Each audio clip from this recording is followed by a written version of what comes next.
Samantala, liderato ng PNP ay nagpasalamat sa mapayapang pagtatapos ng rally ng Iglesia ni Cristo. Si Mar Gabriel sa detalye. Mar? Salamat ni Acting PNP Chief Lieutenant General Jose Melencio Nartates sa maayos at payapang pagtatapos kagabi ng rally ng Iglesia ni Cristo sa Quirino Grandstand sa Maynila.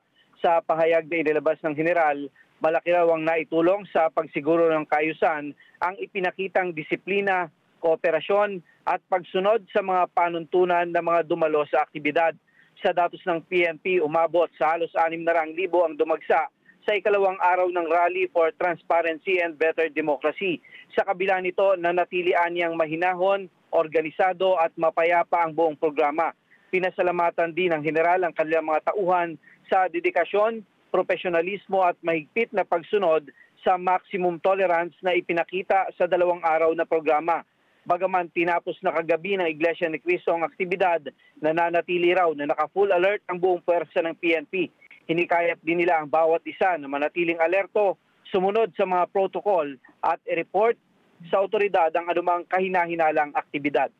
Para sa Mata ng Agila, Mar Gabriel, matatag, matapang, matapat.